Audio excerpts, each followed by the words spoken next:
Rahul Gandhi ED दफ्तर के लिए रवाना हो गए हैं। 5वें दिन पूछताछ के लिए रवाना हुए राहुल गांधी। कल भी आपको बताएं कि 10 घंटे तक पूछताछ होती रही थी। इसके अलावा जो तीसरे राउंड की जब पूछताछ चली थी उस दौरान 9 घंटे तक लगातार ईडी पूछताछ करती रही थी। तो 5वें दिन भी आज पूछताछ होनी है। कल 10 घंटे तक राहुल गांधी से पूछताछ होती रही थी। हालांकि कांग्रेस इसका विरोध जरूर कर रही है।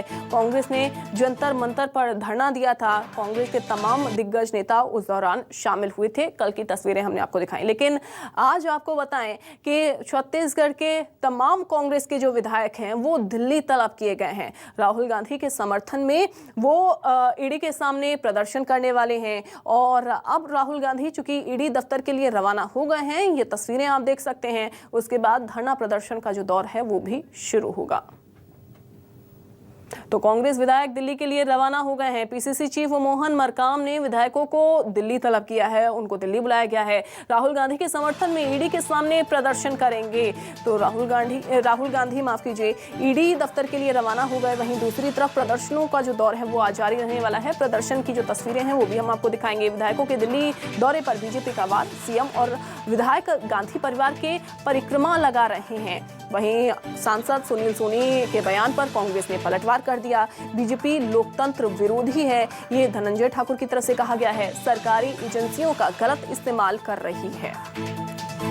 तो सीएम और विधायक गांधी परिवार की परिक्रमा कर रहे हैं। वहीं दूसरी तरफ वार पलटवार का जो दौर है वो शुरू हो गया है। ईडी की आज फिर से पूछताछ होने वाली है राहुल गांधी के साथ। और कल भी पूछताछ हुई थी। 10 घंटे तक राहुल गांधी से पूछताछ चलती रही थी।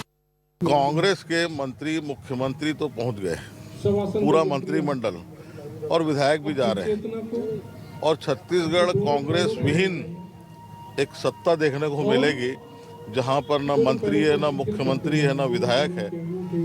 और ये कृत्य जो है केवल एक परिवार की परिक्रमा लगाने का है। को बड़ा नुकसान हो रहा है।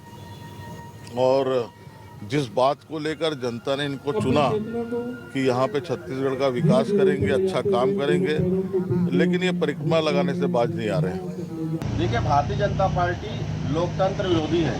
जिस प्रकार से मोदी सरकार लोकतंत्र की आवाज़ को दबाने और कुचलने के लिए सरकारी एजेंसियों का दुरुपयोग कर रही है, विपक्ष के नेताओं के चरित्र को धूमिल करने के लिए, उनकी आवाज़ को दबाने के लिए कुछ प्रयास कर रही है। कांग्रेस के विधायक, कांग्रेस के नेता और कांग्रेस के मंत्री मोदी सरकार के लोकतंत्र को आज़ाद कराने के लिए और ईडी को चुंगल से मुक्त कराने के लिए जा रहे हैं। भारतीय जनता पार्टी लोकतंत्र विरोधी है, साबित हो चुका है।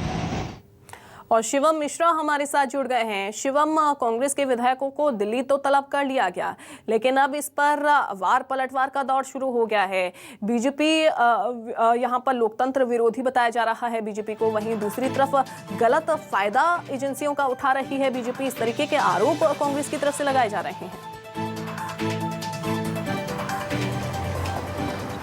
बिल्कुल अंजलि, देखिए आज ईडी जो है एक बार फिर राहुल गांधी से पूछताछ करने वाली है। और इस दौरान छत्तीसगढ़ के मुख्यमंत्री और कांग्रेस, राष्ट्रीय कांग्रेस के तमाम दिग्गज नेता ईडी दफ्तर के बाहर धरना देने वाले हैं इस पूछताछ के विरोध में। और इसी विरोध प्रदर्शन के दौर को जारी रखने के लिए प्रदेश अध्यक्ष मोहन मरकाम दिल्ली पहुंचकर छत्तीसगढ़ कांग्रेस के विधायकों को भी दिल्ली तलब किया है। बता दें कि कई विधायक दिल्ली रवाना हो चुके हैं और कई मंत्री विधायकों के दिल्ली रवाना होने की तैयारी है। लेकिन इन तमाम गतिविधियों को देखते हुए छत्तीसगढ़ में सियासत गरमाती हुई नजर आ रही है। एक तरफ जहां रायपुर लोकसभा सांसद सुनील सोनी ने आरोप लगाया कि छत्तीसगढ़ कांग्रेस विहीन होने वाला है, मुख्यमंत्री समेत पूरा कैबिनेट जो है दिल्ली पहुंच चुका है और अब विधायकों को भी बुला लिया गया। लेकिन ये पूरी गतिविधियां केवल एक परिवार के परिक्रमा के लिए लगाई जा रही है। तो वहीं दूसरी तरफ कांग्रेस प्रवक्ता धनंजय ठाकुर ने भी इस पर काउंटर करते हुए ये कहा कि भारतीय जनता पार्टी इन तमाम एजेंसियों का जो है दुरुपयोग कर रही है और लोकतंत्र की हत्या करने वाली पार्टी दिखाई दे रही है भारतीय जनता पार्टी। तो निश्चित ही एक सियासत छत्तीसगढ़ में इस वक्त दिल्ली को लेकर के देखने को मिल रही है। वार पलटवार का दौर लगातार बिल्कुल जारी है और अब ये देखना होगा कि निश्चित तौर पर चल ही रहा है। और बयान भी हमने सुने हैं, अपने दर्शकों को सुनाए हैं, लेकिन शिवम अब आगे क्या तस्वीरें रहने वाली हैं, क्या मायने निकाले जाएं? जिस तरीके से विधायकों को दिल्ली तलब किया गया है, क्या ये कहा जाए कि एक बड़ा प्रदर्शन होने वाला है, एक तस्वीर बड़ी होती हुई दिखाई देगी, उग्र होती हुई दिखाई देगी, या कुछ और मायने सियासी?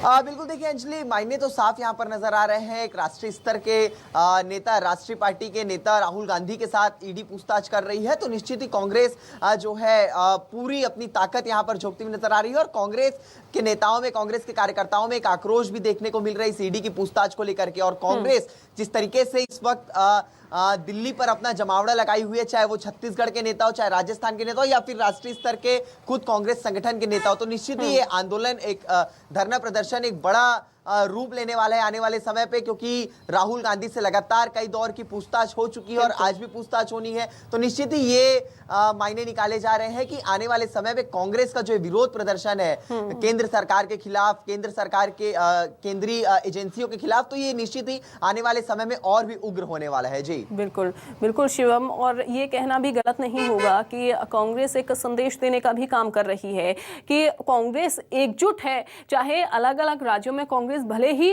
वहां पर हो, सत्ता में हो, जैसे छत्तीसगढ़ की अगर हम बात करें, तो सभी जगह यही संदेश देने का काम किया जा रहा है कि एकजुट होंगे विधायक और नेतागण, और उसके बाद विरोध दर्ज करवाया जाएगा। बहुत शुक्रिया शिवम आपका।